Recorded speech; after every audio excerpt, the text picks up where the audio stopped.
I think my favorite Nicholas Sparks book and film has to be Safe Haven. It is very well acted, set in a beautiful seashore community in North Carolina. But it's more than just a romantic tale. It's an intriguing, nail-biting drama, a good read and a good view. But the underpinning of the story, the theme of the story, is a very serious subject: spousal abuse. And that's what our episode tonight is going to be about. Now, we all know that spousal abuse is bad, but what does the law say? What do the courts say? What do judges say? What does the public say? You may be surprised at the answers. We have an expert with us, fortunately, Barry Goldstein, who is an expert on spousal abuse as well as an attorney. And our host is our own Jennifer Yoon, also an attorney. So let's give a listen and take a look and see what we can find out. I'm Bob Ward, and this is Above the Bar.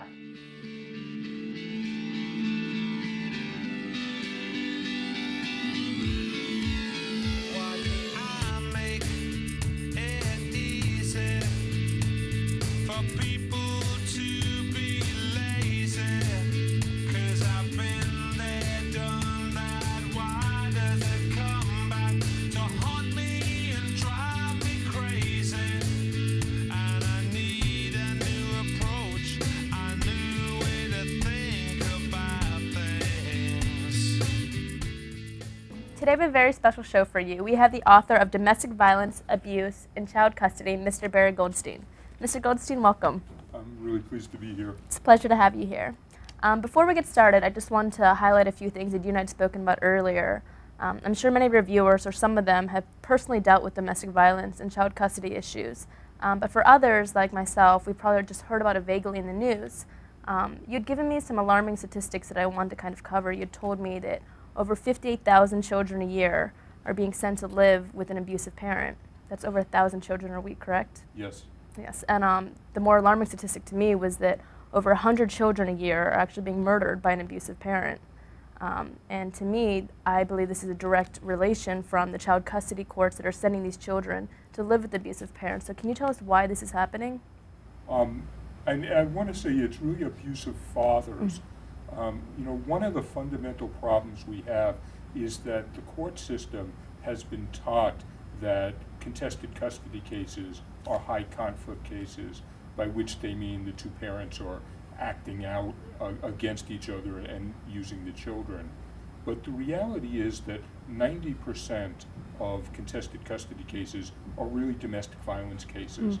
And what we see over and over again is that fathers who had very little involvement with the children during the relationship suddenly go after custody as a way to pressure the mother to return or punish her for leaving. And the courts are not recognizing that, and they're busy trying to make the protective mother cooperate with her abuser, and the results are really tragic. And when you say high conflict, what does that mean in legal standards? To judges who don't understand this case, what that means is that both parties are acting out, that they're angry with each other, and so they're taking it out on the children. That's what they think is happening. And again, in reality, it's mothers are trying to protect their children from fathers who have abused the mother and often the children. And when she tries to protect them, the court is treating her as if she's interfering with the relationship with the father rather than doing what she should to protect her children. Can you tell us a little bit more background about how this whole misconception about high conflict and domestic violence actually made its way into the court system?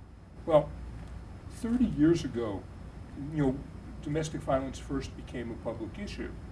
And the problem was that at that time, there was no research available. And what the court did is they used common assumptions.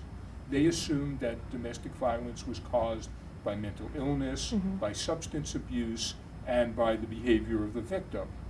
Well, we now know that all of that is wrong, but the court continues to use practices that they developed at a time when they had no research. and it's working really poorly for children. That's what this book is about.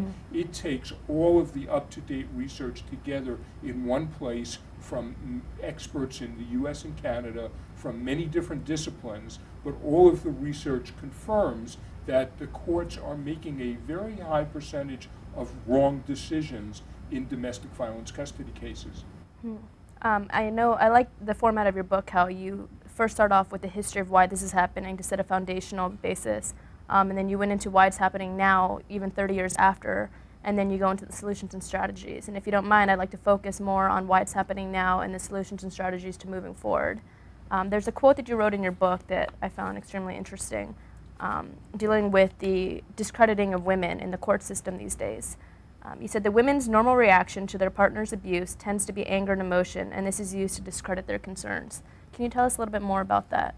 Yes, and in fact, there's new research from the Department of Justice study led by Dr. Dan Saunders from the University of Michigan. And what they looked at is evaluations. And when mothers were angry, were emotional, which of course is normal when they've been abused by their partner and then often re-abused by the court that they thought would help protect them and their children. So if they get emotional, if they are angry, the evaluators who don't understand that are using this against them, thinking that that's how they are as parents. And what we see over and again is that safe, protective mothers are losing custody to abusers and often totally shut out from their children's lives. I found the interplay extremely interesting that you compared family court to criminal court, which I think many reviewers don't understand how that actually plays a role in why this is happening. With criminal court, we're focused more on equity and justice. In family court, in your book, you spoke about how the evidentiary issues where the mother comes in saying that she's been abused and she's considered a cooperative witness in a criminal court case, but when she's in family court, you described it as being uncooperative. And can you explain more about the interplay between family court and criminal court? Yes, I mean, they have different purposes. Criminal court is supposed to be about holding men accountable. And we should say that the research shows that the only thing that changes men's behavior is holding them accountable or monitoring their behavior. So the criminal court, to the extent that they impose sanctions for men who are abusing women and children, that's the only thing that's been shown to work. But when we get to family court or custody court, routinely they're working on asking the parties to cooperate. They're trying to bring the father into the relationship with the children, and often not considering safety. I mean, you would think that the first priority would be the safety of the children, and the second priority would be outcomes that give children the best chance to reach their potential. But what we're seeing is just the opposite, that the courts are focusing on making sure the father's in the relationship, rather than making him behave so he can be a good father. And it's working poorly for children. And why do you think judges are still doing that to this day and age? It's been 30 years. Well, as I said, 30 years ago, there was no research. So courts and court personnel did not get into a habit of looking at up-to-date research to understand these cases. So we'll often see cases where you have an evaluator and they haven't any training or very little training in domestic violence. You ask them about research and they know nothing, but the court doesn't take that information and discredit what they're saying, because they've been taught that someone with a mental health degree has expertise in domestic violence, even though you can become a psychiatrist, psychologist, social worker without any training in domestic violence, and most of the court mental health professionals have at most a couple of hours and keep getting it wrong. Can you tell us more about the children that were being sent home? I know that you have extensive research that you've done on these children that are being sent to the abusive parents. Let me tell you about the Courageous Kids, which really talks about that. And we have a chapter in the book about Courageous Kids. These are children who grew up in the court system, were sent to live with the abusive parents. Usually they were separated from their, say, protective mother. And they describe what it was like, and it's really horrible. And then they are now in their late teens, early 20s. They've aged out of the custody order, and they're speaking out in order to help other children so that they don't go through the same things. And if you think about it, these children have a moral authority that the rest of us don't, because the court was acting supposedly in their best interests, and in reality made them suffer horrendous abuse. And if you think about it, if our custody court system was working, what you would ask is, how have the decisions worked out? And we don't have that research. The closest thing we have is the Courageous Kids. And what that says is that it's working terribly. As a recent law school graduate, we spoke about family law, and the standard was in the best interest of the child. And even to me, that was kind of a vague standard that judges kind of go by to figure out which home is the best for the child. Can you explain to our viewers more about this best interest of the child standard? Yes, it's very much a problem because, as you sort of figured out, it's very subjective. Extremely. Most states have a list of factors that are either by the legislature or case law about what a court is supposed to consider, and there's no order to it. They don't have a priority. And as I said before, if it made any sense, the first priority should be the safety of children. The second priority should be arrangements that give children the best chance to have a successful life, to reach their potential. And that's not what's happening. They often work in many other issues, economic, what kind of house it is, which parent will support the other parent most, and they're not focusing on what's best for children. We spoke about the money issue earlier, which I found extremely interesting. Can you tell us more about the kind of economic issues the judges are taking into consideration? Well, I think what we're really talking about here is that domestic violence is about control. Men who abuse women use a variety of control tactics, one of which is financial. Because often one of the mistakes the courts make is they're only looking for physical abuse and they miss all the other information. But what lawyers and mental health professionals in the court system have figured out is that abusers control the money in the family, so that if they want to make a lot of money, they need to develop practices and approaches that support abusive men. And that's what we see. And very often the courts will appoint these professionals to be evaluators, to be law guardians, guardians ad litem, thinking that they're neutral when in fact they support abusers. And then when you want to challenge them, the court is saying, how dare you, this is a neutral who's telling me this thing. Actually, going back to the evidence of the bruise, you mentioned the incident-specific approach. Yes. You said, when the incident-specific approach, do you want to explain what that is? Yes, what happens so often in court is that there are many incidents that have occurred, and what untrained professionals do is they want to look at each incident separately, and you can't understand it that way. What domestic violence experts understand is you want to look at the pattern. You want to look at all of the different behaviors that abusers use to maintain control, to monitor his victim, and by only focusing on each incident, the court has no chance to recognize the pattern. As you said, when the incident-specific approach is used to frame allegations of abuse in family court, the cumulative fear victims experience can appear grossly disproportionate to the evidence, lending credibility to perpetrators' insistence that are exaggerating, lying, or crazy.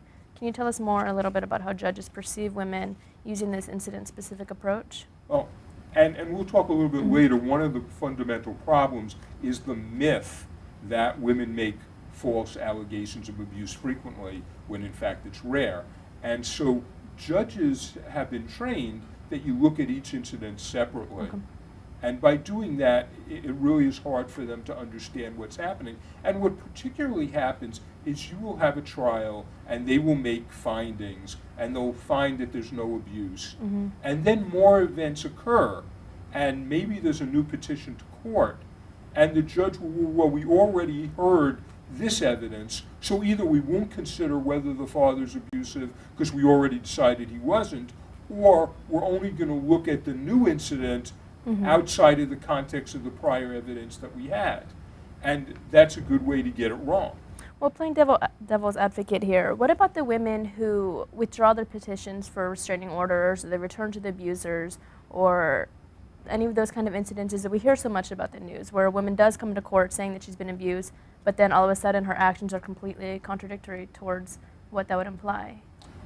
I think you're referring to a wonderful chapter in this book written by Judge Mike Brigner. And the context is that courts are having a hard time recognizing domestic violence. And one of the reasons, and Judge Brigner talks about training other judges, and they ask him this question, what do we do about women who are lying? And when he says, well, what do you mean by that? He says exactly what you were talking about. Well, they go back to their victim. There's not a police report or a medical report, or they seek an order of protection and then they don't pursue it. Well, the fact is that that's normal behavior for women who are trying to be safe. And lots of times if they pursue their claims, they could be hurt worse. But if judges and other professionals treat this as if it proves she's lying, they're going to eliminate so many valid complaints, which is exactly what's happening. And if I could give just one more example, very often we'll see professionals observe a father and children interact with each other, and the children don't show any fear, and the professional who doesn't have the training that they need is saying, aha, these children are not afraid of their father, the allegations of abuse couldn't possibly be true. In reality, what the children understand is that their father would never hit them in front of witnesses, particularly someone the father is trying to impress. And so there's no need to be afraid then. When these professionals that are viewing them and evaluating them, what kind of professionals are you speaking about? I'm talking about evaluators who are often psychologists, but not always, judges, lawyers, child protective workers. Those kind of professionals do not have the training that they need. A lot of the training they get has been misinformation, and so they keep making the same mistakes because they're not looking to the up-to-date research that's needed. And when you say misinformation, I assume you're referring back to 30 years ago when they believed that domestic violence was a mental disorder? Or what other kind of... That's part of it. I mean, there's a tremendous problem in terms of the use of mental health professionals. They will do these psychological tests and use that to create an illusion that there's a scientific basis for what they're saying. The reality is these tests were not invented for the populations that we see in custody court. And under the best of circumstances, these tests are about 55 to 65% accurate. But under some certain circumstances that are very common in contested custody cases, such as domestic violence, such as the pressure of being in a contested custody case, the percentage is much lower. And what we'll see often is that the tests will show that the woman is defensive or fearful, and they're going to treat that as a pathology rather than a normal reaction to her partner's abuse. And so you keep getting this kind of misinformation, from the court. But I guess we should talk about this myth that women frequently make false allegations. The reality is, it's not that it never happens. If it never happened, it wouldn't be a myth.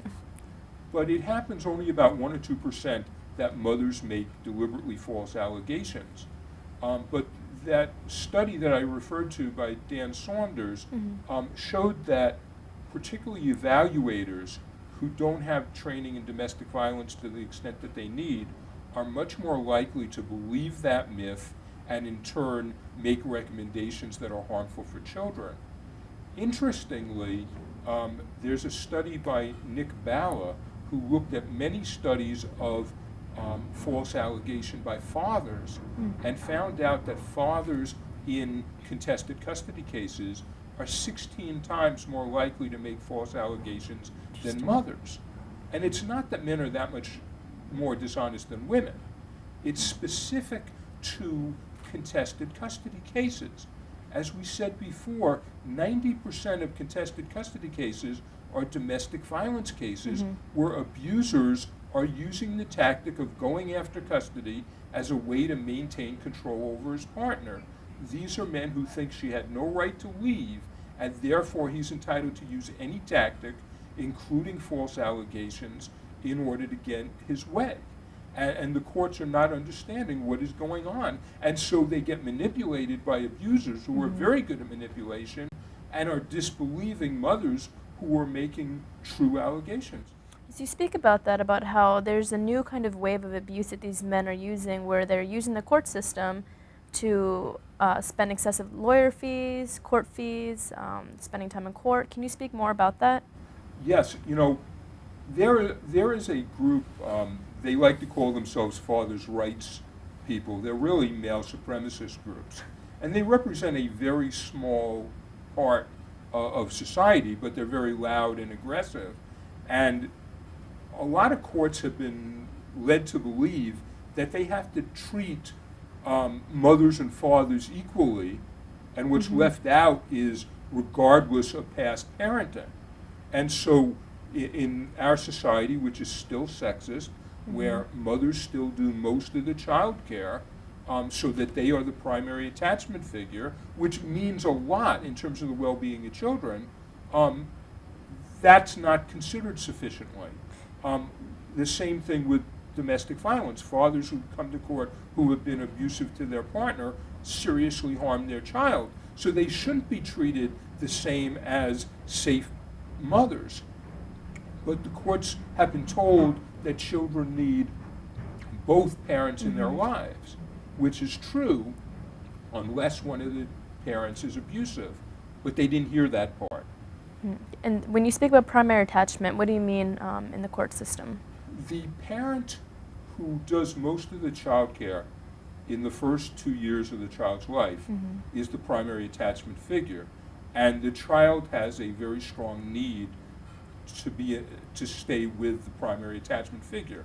Children who lose their primary attachment figure are more likely to suffer depression, low self-esteem, and to commit suicide when they're older. So that it doesn't make sense to separate a child from their primary attachment figure unless that parent is really unsafe, by which I mean a drug addict beating the child, something like that, not because she makes a couple of negative remarks about the other parent. That isn't in the same level of importance to the child. So you're saying that the judges don't generally consider who the primary attachment is to the child? Right now, the courts are focusing much more on negative statements by one parent or the other, how the parents can cooperate, things like that, because they're thinking of it as a high conflict case. And they're missing what is most important to the well-being of children. And again, they haven't been trained properly. They haven't been taught what's most important for children. I mean, the importance of our book is that we place children first. We talk about what is most important for the safety and for the ability of a child to reach their potential.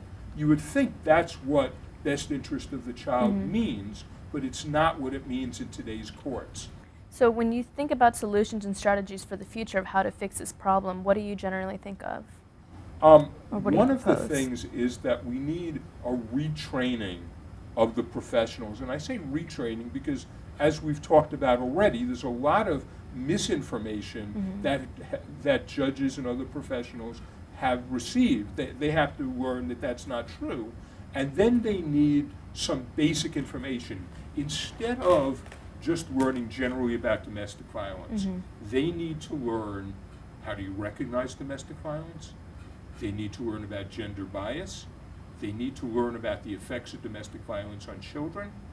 They need to learn a better way of using mental health professionals so that they're only used in areas where they have genuine expertise and they're needed. And they need to learn how to respond to child sexual abuse, because a very high percentage of valid cases of child sexual abuse are denied, and not only is the child sent to live with the sexual abuser, but usually the mother is thrown out of the child's life because they're assuming that she's making a false allegation. When you say gender bias, I actually want to touch on that because much of this discussion has been on a male abusive father. I wanted to know what your thoughts are about the female. You spoke about a case where the women generally had higher burdens of proof. So this isn't just us throwing Right. abusive male father. There's actually statistics that support Yes. this. There have been over 40 states where their court systems have created gender bias commissions, and they have all found widespread gender bias. In New York, there was the Commission on Women in the Courts, and what they found is that routinely women face higher standards of proof, are given less credibility than the men, and are often blamed for the men's behavior. In one particularly egregious case in this state, the court used a certainty standard for the mother and a probability standard for the father. And what does that mean in legal terms? Well, in a civil case, the standard is supposed to be preponderance of the evidence, Of course. which I'm sure you learned just recently. And that's basically a 50-50. Who has shown more evidence? In this case, what happened is they used the preponderance standard for the father for what he had to prove. But for the mother, they only were willing to consider evidence that she could prove to a certainty. Well, no one can prove a certainty. Of course. You know, the best mother in the world, could not prove that. And the interesting thing is, when this was appealed and this issue of the different standard of proof was raised, there were at least 15 or 20 different judges in the appellate division that looked at this, and not one of them said, hey, you can't do this. Now, you know, a first-year law student would know that you can't use certainty for the mother and probability for the father. It's a fundamental violation of due process and equal protection, and yet all of these judges missed this case. And it's not that, the judges could not have been bribed. It's not that they're not smart enough to know this. It's that they're in a system that is so broken, where they've seen the wrong things happen so frequently, that something so clearly wrong was allowed to go by. So you believe that we need to be retraining judges in order to fix this problem? That's one of the things that we need. I think the legislature should specifically say that safety should be the first issue, and the well-being of children, their ability to reach their potential, should be the second most important thing. And another thing that I would like to see the courts do that also would save a lot of money and time is, at the beginning of a case, you could have a hearing just on the issue of domestic violence, which would limit the issues. You wouldn't need an attorney for the child. You wouldn't need evaluations. The only issue would be, are the allegations of abuse true? If they are, the safe parent gets custody, the abuser initially gets supervised visitation, which is what the experts recommend.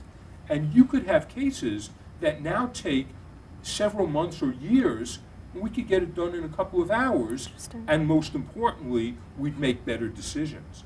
Well, thanks to your book, we can probably hope for that in the future. And I hate to cut you short, but we're actually running out of time. Thank you, Jennifer, for a great interview. We are indeed out of time. Thank you, Mr. Goldstein, for your illumination on this very serious subject. And thanks to you, our audience, for watching. I'm Bob Ward, and this is Above the Bar.